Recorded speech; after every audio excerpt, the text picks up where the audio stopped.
Today I've come out to the ship to record some drone footage and check out the view from the sky. Just a day or two prior, they had installed these new solar panels. It's a much bigger array than before, making about 5 kilowatts of power. So I wanted to come out, look how it's all lining up, and also take some screenshots from this drone footage and experiment with laying out the solar panels in a different manner. From the bottom, there's a lot of overhang on these things, which limits your view of the sky while walking along the edge. It limits your ability to step on the rail and get up to the top for a better view all around the vessel and to maintenance the top. And it limits your ability to put your feet on the rails and stand up out on the edge of the wings, which is important for situational awareness, looking around, and just for cool posing for videos. So now I'll go through and I will show you some of those other layouts that I was thinking of. And then stick around till later. There's something interesting to see out in the water. Here's the new solar panel orientation idea number 1, and I think it looks pretty effective, if a little suggestive. It limits the overhang area just to the rear, so that there's less area for wind to hit it, and it's narrower up by the front, so you still have room to climb up on the rails and do maintenance and access everything you need to without having something in the way of your head or shoulders. Here you can see concept 2, which basically just cranks concept 1 to its limit. We're pushing the overhang area only to the aftmost section of the roof and widening the section in front to basically the entire width of the roof. And layout version 3 here is basically just an effort to limit the overhang as much as possible. Here you can see the only places that really overhang is a little bit up at the very front and possibly a little bit on the edges. In my rendering, it appears as if stacking the solar panels 3 deep wide is the exact width of the roof, but it may be a little bit wider by a few inches or something. And now for the interesting bit that I promised y'all. What is that out there in the water with those suspicious oil trails leaking off of it?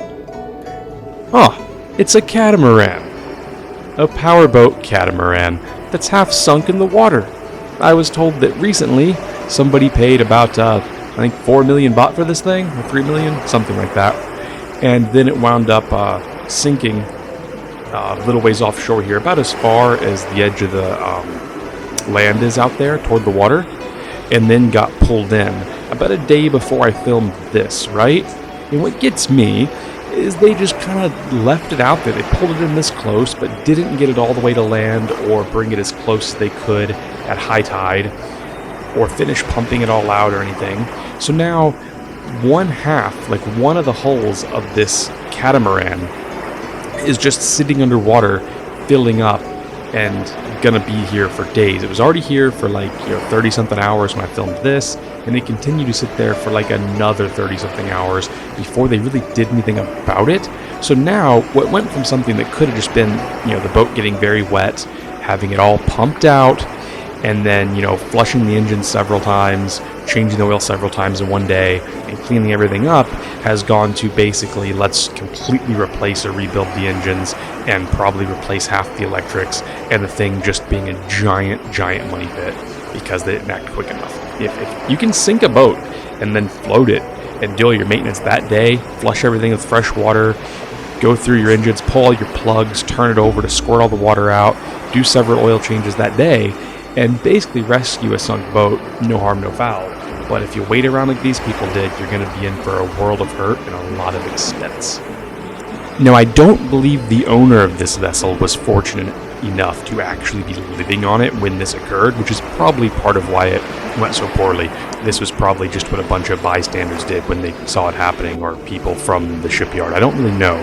But if I was living on this, I would have wanted to just immediately flick the bilge pumps on, get this thing moving forward, aim for the beach, and just start getting it higher and higher through high tides until I was as high in the water up on the beach as I possibly could, and then maybe just go pay a bunch of guys cash to put a bunch of people dragging the anchor chains and just drag this as far up on the beach as I possibly could to get it above waterline, let the water drain out, and then begin the process of flushing the engines, pulling the plugs, turning them over, getting the water out, doing several oil changes, running them, and then just getting freshwater hoses to just rinse anything and everything, every little hole on the inside. It's a lot better being wet with fresh water than salt water, and then start drying stuff out as quickly as you can after that. Like I said, something like this can either wind up just being a pretty bad annoyance for a few days, or wind up being nearly the end of the world for you, costing tons of money over a very long period of time. The difference, how fast you act and what you do. If you just immediately go through, get it up on land, dry it out, flush everything, and just work diligently cleaning and flushing everything with fresh water, you're probably going to be mostly okay. Like, some things will be a little worse for wear, a few things will need replacing and all that, but you'll mostly be fine.